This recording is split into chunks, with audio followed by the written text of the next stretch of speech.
Hello साथियों, जय हिंद। स्वागत है आप सभी का एक बार फिर से आपके अपने यूट्यूब चैनल रानी लक्ष्मीबाई क्लासेस में। दोस्तों, उत्तर प्रदेश पुलिस एग्जाम के केवल आज से 4 दिन शेष रह गए हैं। तो साथियों, जी जान लगा दीजिए। इन 4 दिनों में एक भी मिनट साथियों अपना व्यर्थ मत कीजिए। आइए साथियों, रीजनिंग की क्लास हम लोग स्टार्ट करेंगे। अति महत्वपूर्ण प्रश्न। साथियों, रीजनिंग ऐसा सब्जेक्ट है जिससे साथियों आपके 55 से 57 प्रश्न पूछे जाएंगे। तो आइए साथियों, रीजनिंग को हम लोग स्टार्ट करेंगे। आप सभी लोग क्लास को लाइक कर दें और चैनल पर नए हो तो सब्सक्राइब कर लें और बेल आइकन प्रेस जरूर कर दें, ताकि कुछ इंपोर्टेंट वीडियो अभी आना बाकी है, उनकी नोटिफिकेशन आपको सबसे पहले मिले। तो आइए साथियों, हम लोग स्टार्ट करेंगे पहले प्रश्न से। अति महत्वपूर्ण प्रश्न है। यह जो आकृति दिख रही है आपको, यह साथियों प्रश्न आकृति है।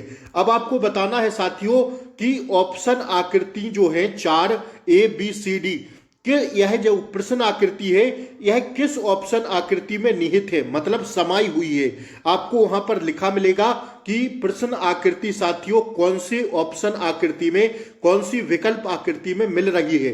तो साथियों देखिए ना, अगर हम लोग बी को देखें तो साथियों ए वाला जो चित्र बना है यह साथियों बी में नहीं मिलेगा, ना तो डी में मिलेगा, क्योंकि डी में तो सीधी रेखाएं खींची हुई हैं, ना साथियों डी में मिलेगा। अगर हम लोग सी की बात करते हैं तो साथियों सी में भी नहीं मिलेगा। अगर साथियों हम लोग ऑप्शन ए को देखेंगे कहीं ना कहीं तो साथियों हमें यह आकृति प्राप्त हो जाएगी। हाँ या ना, आप लोग बताइए ना, यह आकृति मिल जाएगी कि नहीं भैया? देखिए ना, मिल गई ना। एक सेकंड रुकिए। देखिए, अगर हम यहां से देखेंगे साथियों तो ये मिल जाएगी कि नहीं? देखिए, यहां से देखेंगे साथियों तो हमें ये यहां तक ये मिल जाएगा, और साथियों यहां से देखेंगे तो हमें ये मिल जाएगा। देखिए ना, प्रश्न आकृति ए में समाहित हो गई है कि नहीं? तो साथियों हमारा ए ऑप्शन राइट हो जाएगा। कुछ करना ही नहीं है साथियों, रीजनिंग आप लोग उंगलियों पर उड़ाएंगे साथियों, अगर हमारी सारी क्लासें देख लेते हैं तो। इससे पहले हमने आपको 15-25 क्लासें करा दी हैं। लिंक आपको इसी क्लास के नीचे डिस्क्रिप्शन बॉक्स में दे देंगे, वहां से आप लोग जरूर जाके देख लीजिएगा। इसका राइट आंसर ऑप्शन ए होगा, ठीक है। इससे पहले साथियों हमने 15-20 क्लासें करा दी हैं रीजनिंग की, 20 क्या और ज्यादा ही 22-23 क्लासें हो गई हैं। लिंक हम इसी क्लास के नीचे डिस्क्रिप्शन बॉक्स में दे देंगे, वहां से सारी क्लासें देख लेना।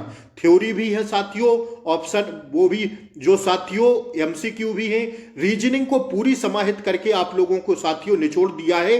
तो क्लासें और भी तमाम हमने पढ़ा दी हैं, लिंक आपको इसी क्लास के नीचे डिस्क्रिप्शन में दे देंगे, जाके जरूर देख लीजिएगा। इस प्रश्न को बताइए भैया क्या भरना होगा हमें प्रश्नवाचक के स्थान पर। इस सीरीज को हम लोग कैसे भर दें कि हमारा दोस्तों राइट आंसर आ जाए। तो इस प्रश्न में इन्होंने क्या किया है, देखिए, जब साथियों 9 का स्क्वायर कर दिया इनने, अगर 9 का हम लोग स्क्वायर कर देंगे तो 81 आ जाएगा, प्लस 6 का स्क्वायर कर देंगे तो 36 आएगा, हाँ या ना? और जब 81 और 36 को जोड़ देंगे तो 117 आएगा, हाँ या ना? आप लोग ही बताइए। इसी प्रकार इन्होंने साथियों 18 का स्क्वायर किया तो कितना होता है भैया? सॉरी, 8 का स्क्वायर किया तो कितना होता है? तो साथियों 64 होता है, प्लस 2 का स्क्वायर कितना होता है? तो गुरुजी 4 होता है। जब हम लोग 64 और 4 को जोड़ेंगे तो 68 प्राप्त होगा, हाँ या ना? आप लोग ही बताइए साथियों इसमें। अब इसी प्रकार अगर साथियों हम 7 का स्क्वायर कर दें तो 49 होगा, हाँ या ना?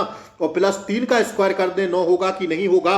और जब 49 और 9 को जोड़ देंगे साथियों तो 58 मिलेगा कि नहीं मिलेगा? साथियों ऑप्शन डी हमारा क्या हो जाएगा? राइट आंसर हो जाएगा। ऑप्शन डी क्या होगा साथियों? इसका एकदम करेक्ट आंसर हो जाएगा भैया। समझ में आ गई बात? आ गई हो तो आइए आगे बढ़े। इसका क्या होगा दोस्तों? ऑप्शन डी हमारा राइट आंसर हो जाएगा, ठीक है ना। आइए अगला प्रश्न की ओर हम लोग कंटिन्यू करेंगे। अब सभी सदस्य प्लीज क्लास को लाइक कर दें और चैनल पर नए हो तो सब्सक्राइब करके रखें। सुबह आपको मैथ की क्लास मिल जाएगी, ठीक है, उसी नोटिफिकेशन से। तो आप प्लीज चैनल को सब्सक्राइब जरूर कर लें। सुबह साथियों मैं 9 बजे लेकर आता हूं मैथ, इसके बाद रीजनिंग, इसके बाद साथियों रात में 10 बजे हिंदी आती है। इस प्रश्न को देखिए भैया क्या कह रहा है। यदि पी का अर्थ भाग है, जी भैया, पी का अर्थ क्या हो गया? भाग हो गया, ठीक है, भाग कर दो। आर का अर्थ क्या है? जोड़, तो आर का अर्थ जोड़ कर दो। एस का अर्थ घटाओ, तो एस कहां पर है? यहां पर घटाना कर दो। तथा क्यू का अर्थ गुणा, तो यहां 2 बार क्यू है तो गुणा कर दो। अब देखो हम दोबारा से लिखेंगे इस संख्या को। पहले इस प्रश्न को थोड़ा हम छोटा करेंगे दोस्तों। आइए देखिए, यहां पर इन्होंने क्या किया? 48 4, 48 लिखा है दोस्तों, 48 4 3 4 6 और 4। अब आप लोग देख लीजिए, पी का अर्थ इन्होंने भाग किया है, तो पी कहां पर है, यहां पर, तो हम लोग भाग कर देंगे, हाँ या ना, आप लोग बताइए। आर का अर्थ इन्होंने जोड़ किया, तो आर क्या है, आर कहां है, 4 और 3 के बीच में है, तो साथियों यहां पर जोड़ लगा दो, ठीक है।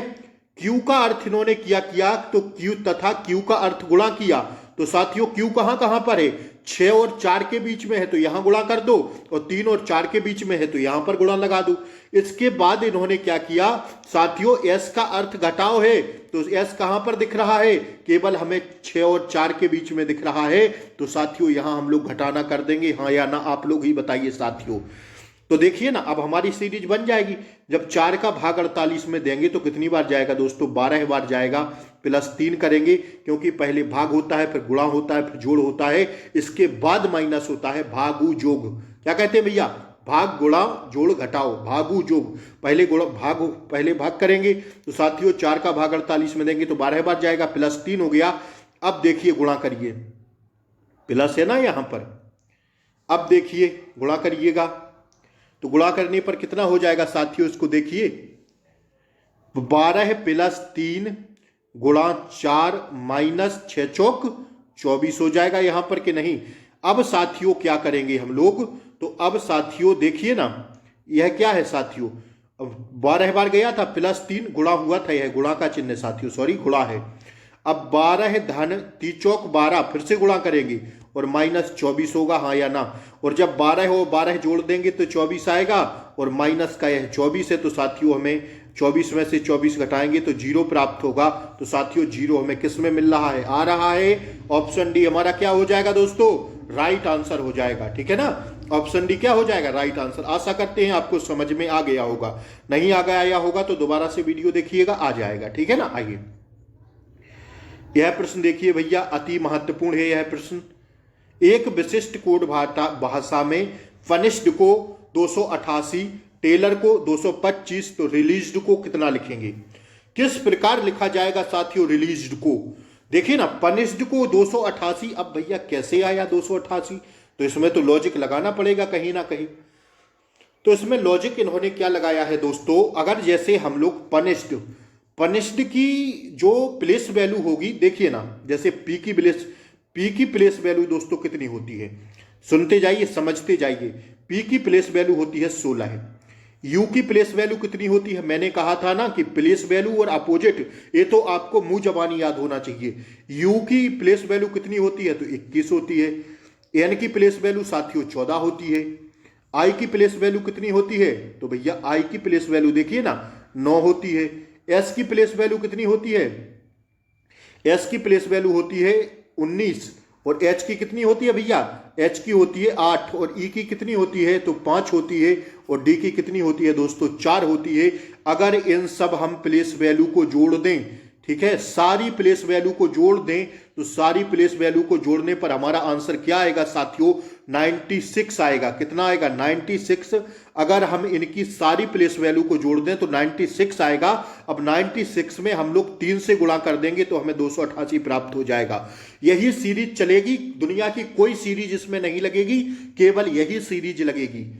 पूरी प्लेस वैल्यू को ऐड करना है और गुणा 3 करना है। अब आप लोग कहेंगे गुरुजी 3 क्यों किए, तो 288 बनाने के लिए 96 में 4 का थोड़ी गुणा कर देते, 4 का कर देते तो 288 आता ही नहीं। जब 96 में दोस्तों 3 का ही गुणा होगा तभी जाके 288 बनेगा। इसी प्रकार साथियों इन्होंने टेलर का किया, तो साथियों टेलर की क्या होती है 20 होती है, और बन इसकी क्या होती है, 1 की बन होती है। आई की कितनी होती, तो आई की गुरुजी 9 होती है। एल की कितनी होती प्लेस वैल्यू, तो एल की 12 होती है। ओ की कितनी होती दोस्तों 15 होती है, और आर की कितनी होती, तो 18 होती है। अगर इनकी सारी प्लेस वैल्यू को हम लोग ऐड कर दें तो साथियों हमें 75 प्राप्त होगा जोड़ने पर, और गुणते 3 कर देंगे गुणा में, तो साथियों 225 हमें मिल जाएगा, हाँ या ना। इसी प्रकार साथियों आपको रिलीज्ड का करना है, तो देख लीजिए रिलीज्ड का करिए फटाक से। आर की प्लेस वैल्यू 18 है, ई की प्लेस वैल्यू 5, एल की प्लेस वैल्यू दोस्तों 12 है, ई की प्लेस वैल्यू 5, ए की प्लेस वैल्यू 1, एस की प्लेस वैल्यू कितनी होती है, एस की 19, ई की कितनी होती है 5, और डी की कितनी होती है दोस्तों 4। अगर सबको हम ऐड करके गुणा 3 कर देंगे तो दोस्तों हमें आंसर प्राप्त हो जाएगा। इन सबको जोड़ेंगे तो आएगा 69, और गुणा 3 करेंगे तो कितना हो जाएगा साथियों तीनम 27 की 7 हासिल लगाई 2 तिछंग 18 और 2 20, 207 हमारा उत्तर निकल के आ जाएगा। तो साथियों ऑप्शन ए में हमें दिखाई दे रहा है कितना 207। तो यही हमारा क्या हो जाएगा दोस्तों, राइट आंसर हो जाएगा। समझ में आया, हाँ या ना? ठीक है ना, आ गया होगा समझ में, आशा करते हैं। आप लोग चाहें तो इसका स्क्रीनशॉट ले सकते हैं। अति महत्वपूर्ण प्रश्न था। ठीक है दोस्तों, अति महत्वपूर्ण प्रश्न था। यही प्रश्न बनते हैं, सीधा परीक्षा में छपेंगे, फिर आपको गुरुजी याद आएंगे। एक से साथियों ए से जेड तक प्लेस वैल्यू याद कर लेना, मेरी बात मान लीजिए। एक से ए से लेके जेड तक प्लेस वैल्यू याद कर लेगा, बहुत काम की चीज है साथियों। और ए से लेके जेड तक जो अपोजिट होते हैं ना, ए का जेड, बी का वाई, सी का एक्स, डी का डब्ल्यू, ई का साथियों होता है भी, एल का होता है ओ। लब से ध्यान रखिएगा, ये सब चीजें मैंने आपको पढ़ा दी हैं। रिपीटेड क्लास में जाके देखिएगा, पुरानी क्लासें। हम लिंक आपको इसी क्लास के नीचे डिस्क्रिप्शन में दे देंगे, सब पढ़ाया हुआ है, आप लोग देख लेंगे तो फायदा आपका ही होगा। ठीक है ना, तो इसका राइट आंसर क्या हो जाएगा, ऑप्शन ए हो जाएगा। ठीक है, बढ़े हम लोग आगे। आइए अगला प्रश्न हम लोग कंटिन्यू करेंगे। यह साथियों दिशा परीक्षण का प्रश्न है, महत्वपूर्ण प्रश्न पूछा जाता है परीक्षा में। फटाक से आप सभी लोग इसका आंसर बताइए। लक्ष्मण अपने घर से पश्चिम की तरफ 15 किलोमीटर गया। कहां से गया दोस्तों, लक्ष्मण अपने घर से, तो घर उसका ये मान लें, ये उसका घर हो गया। वह कहां गया, वह साथियों पश्चिम की ओर। तो हम लोग दिशा परीक्षण में पूरब इसको मानते हैं, पश्चिम इसको मानते हैं, उत्तर इस दिशा को मानते हैं और दक्षिण इस दिशा को मानते हैं। अब तो हमारा आंसर ही आ गया। कैसे, देखिए ना, लक्ष्मण अपने घर से पश्चिम की ओर कितना गया, 15 किलोमीटर गया। पश्चिम यहां जाएगा तो यहां जाएगा कि नहीं जाएगा, इस साइड गया, कितना 15 किलोमीटर। वह बाईं ओर मुड़कर 20 मीटर चलता है। अब जब इस साइड जा रहा है, बाईं ओर मुड़ेगा तो उसका बायां इस साइड होगा, हाँ या ना?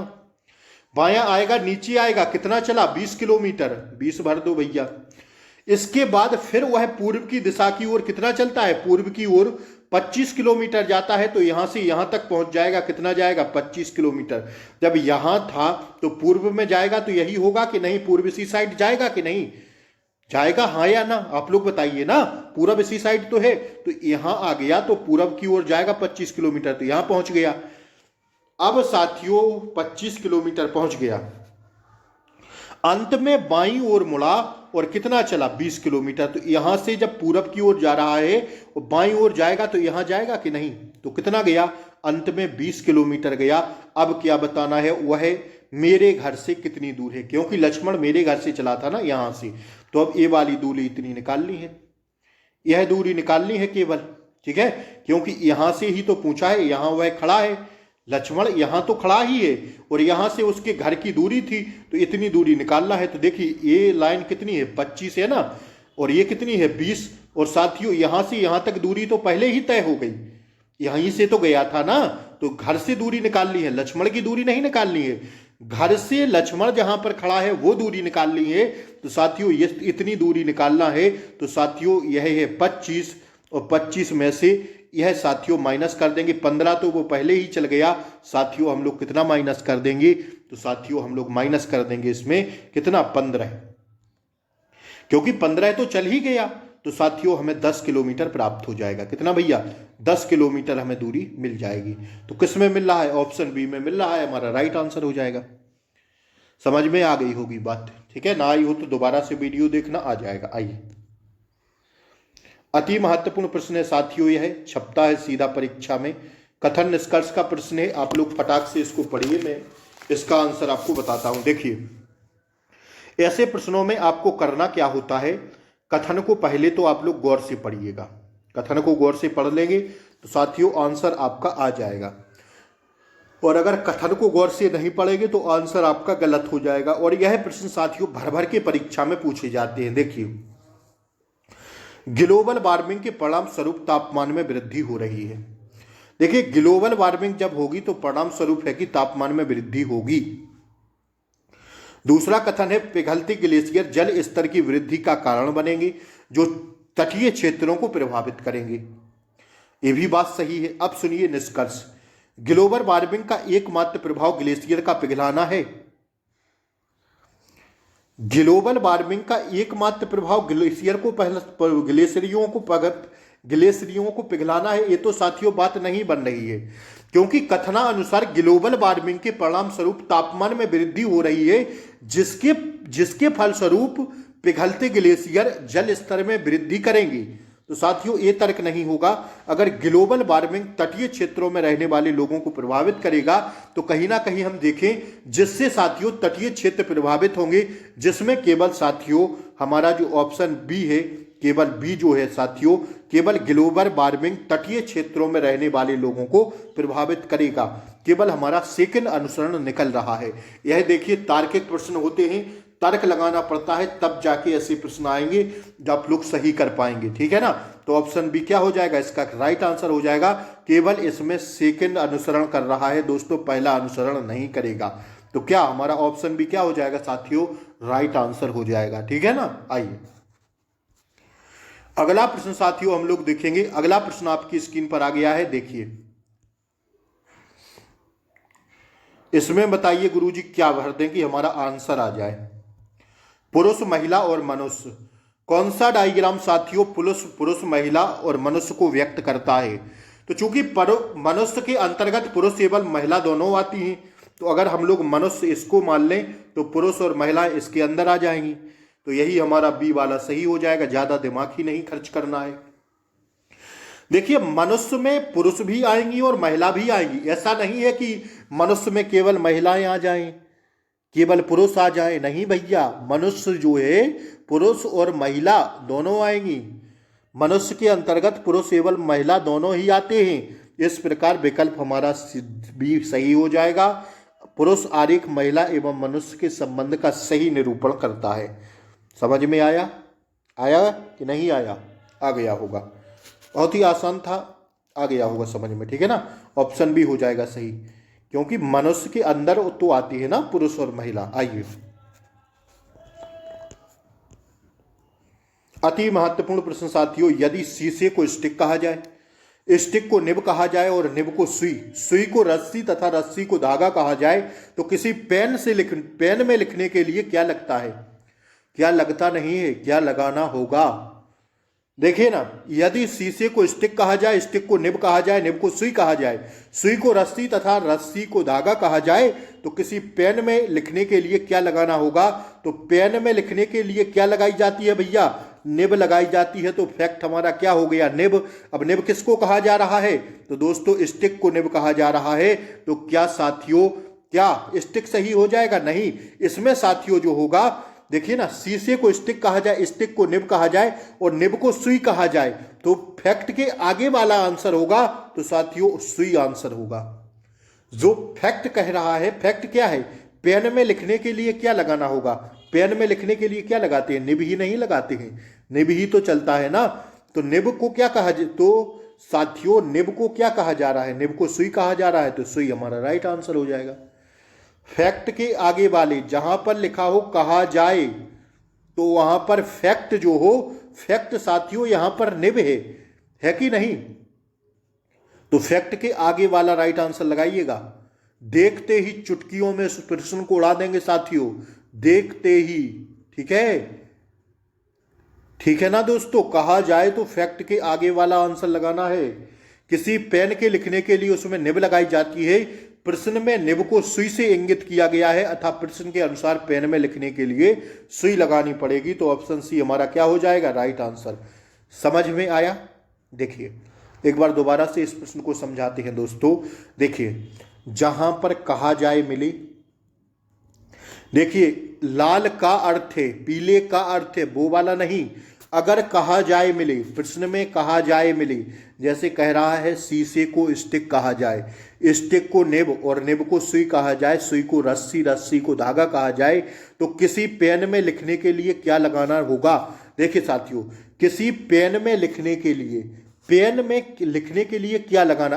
प्रश्न को भूल जाओ, पहले प्रश्न को भूल जाओ। किसी पेन में लिखने के लिए क्या लगा? पेन में लिखने के लिए क्या लगा रहता है? निब ही लगी रहती है कि नहीं? तो हमारा फैक्ट क्या हो गया दोस्तों? फैक्ट को पकड़े ना हम। फैक्ट क्या हो गया? निब। और जैसे कहा जाए लिखा हो तो फैक्ट के आगे वाला आंसर लगा देना। तो देखिए फैक्ट क्या है? निब। तो निब को क्या कहा जा रहा है? सुई कहा जा रहा है। तो सुई, तड़ाक से आंसर मारिए और आगे बढ़िए, ज्यादा सोचना ही नहीं है। आइए नंबर सीरीज का बेहतरीन शानदार प्रश्न आपकी स्क्रीन पर आ गया। आप सभी इसका आंसर करेंगे। 6, 13, 28 और 59। आगे हम लोग इसमें क्या भर दें कि हमारी नंबर सीरीज फिट हो जाए। प्रश्नवाचक के चिन्ह पर हम लोग क्या भर दें? तो देखिए ना, 6, 13, 28 और 59। अब ये प्रश्नवाचक भरना है। तो क्या 6 गुणे 2 धन 1 करेंगे तो 13 प्राप्त नहीं हो जाएगा? बिल्कुल हो जाएगा। अब 13 गुणे 2 धन 2 करेंगे तो 28 हो जाएगा कि नहीं? फिर 28 गुणा 2, 28 दूना 56 और धन 3 करेंगे तो 59 प्राप्त होगा कि नहीं? इसी प्रकार 59 में गुणा करेंगे 2 का और धन 3 की आता तो धन 4 करेंगे तो 59 गुणा 2 करेंगे, 2 नाम 18 की 8 हासिल लगाइए, 1 2 5 10 और 1 11 है और 118 में 4 जोड़ेंगे तो हमें क्या मिल जाएगा? 122 मिल जाएगा साथियों। और 122 हमारा क्या हो जाएगा? राइट आंसर हो जाएगा। समझ में आया?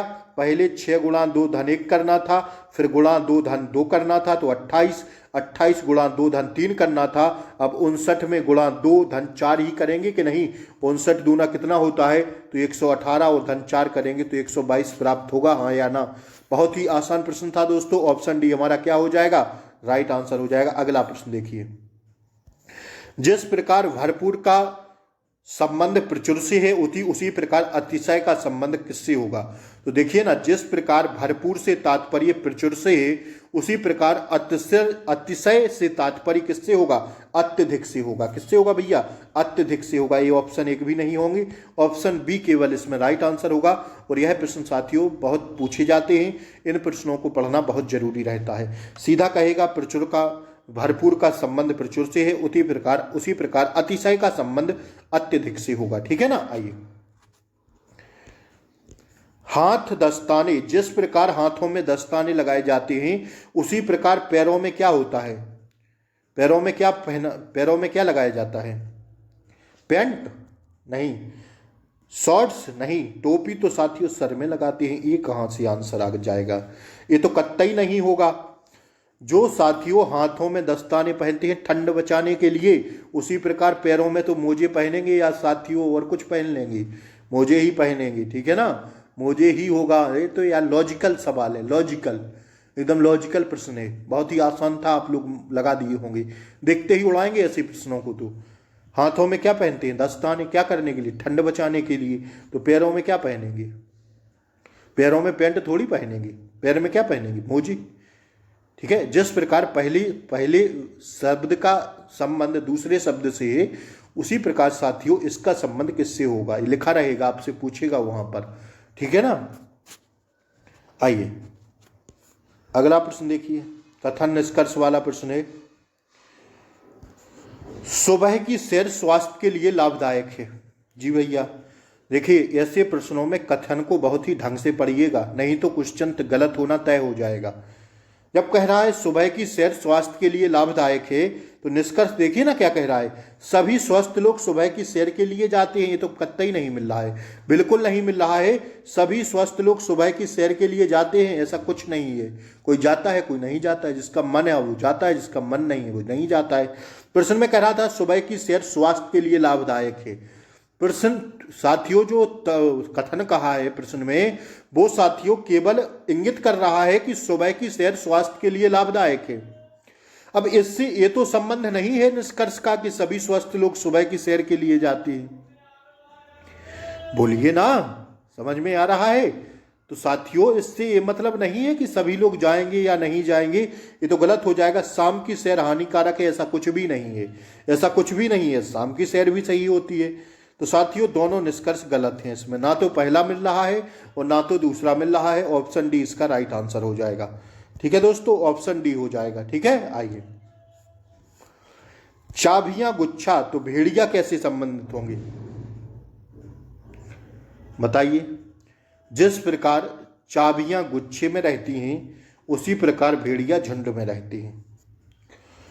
चाबियां किस में रहती हैं? आप लोगों की चाबियां जो रहती हैं रूम वगैरह की, वो गुच्छे में रहती हैं। तो भेड़िया कहाँ पर रहेंगी? झुंड में रहेंगी। गोल और गल्ला और रेवड़ में थोड़ी रहेंगी। कहाँ रहेंगी? झुंड में रहेंगी।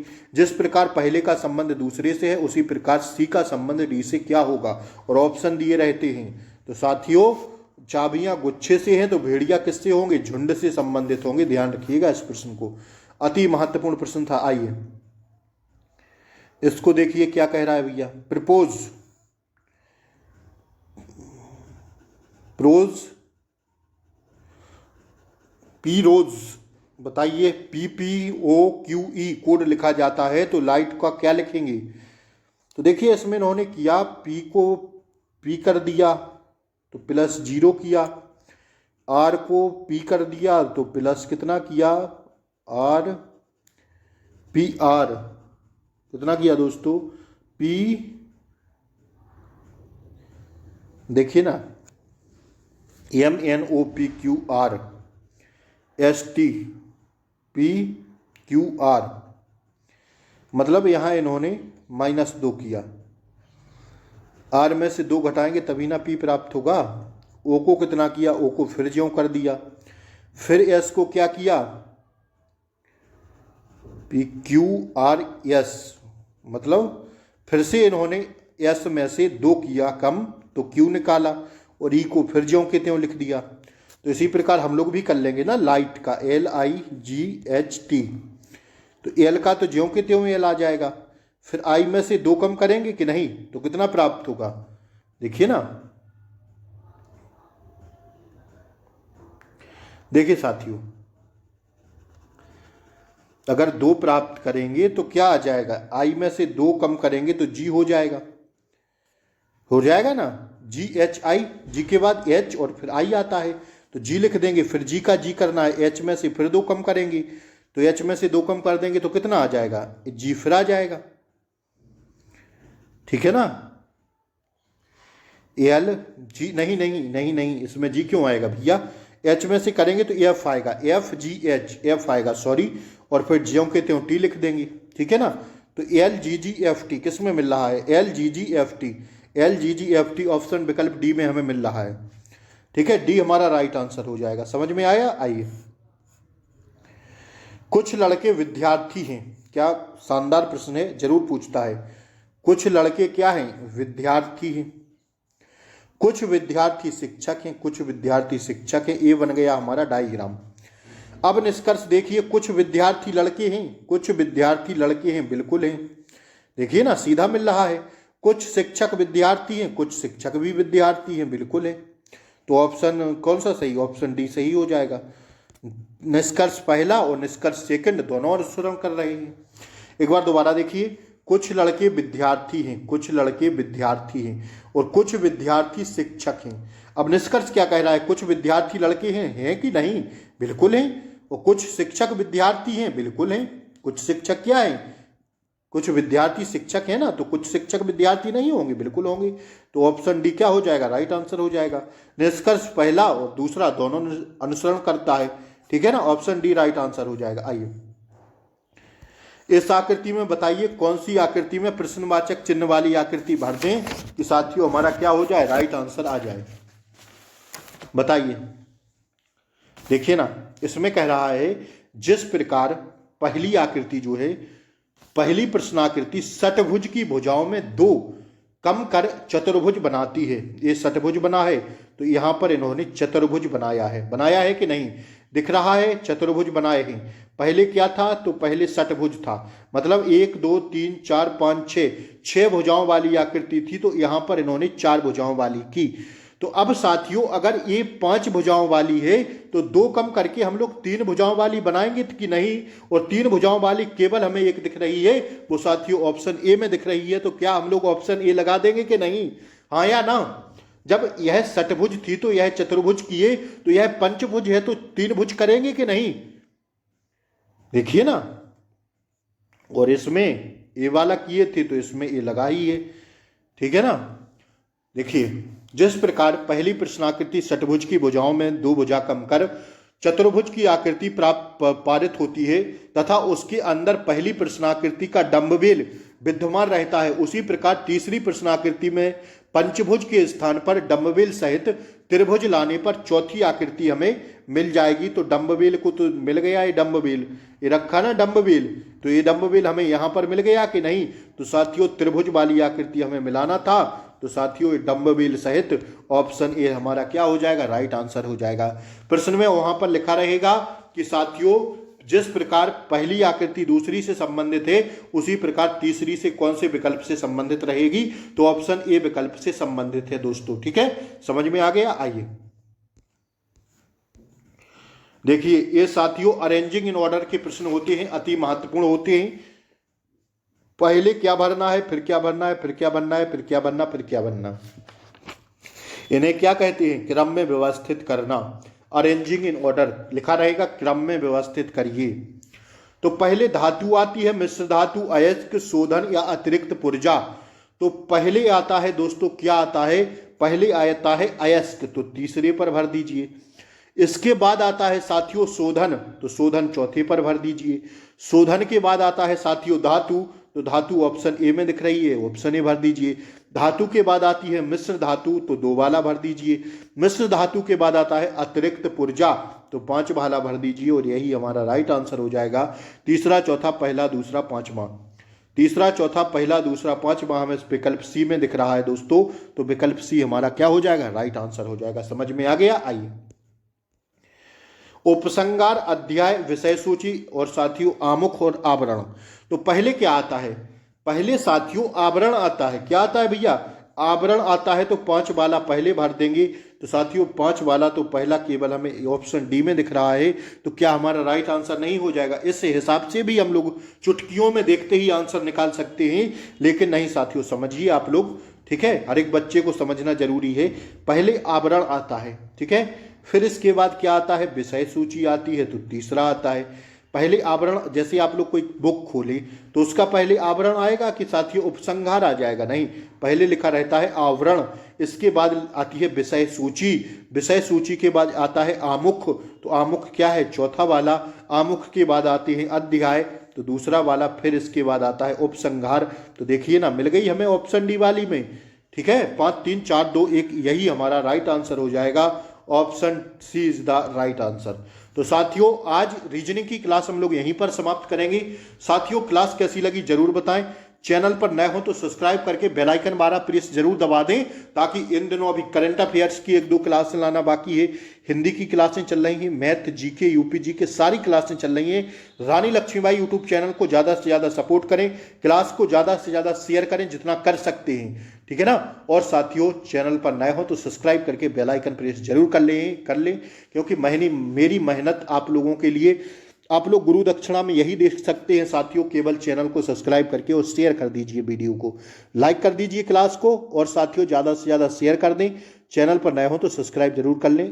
साथियों नमस्कार, फिर मिलते हैं रात 10 बजे हिंदी के साथ। तब तक के लिए Jai Hind, take care, bye bye, नमस्कार साथियों।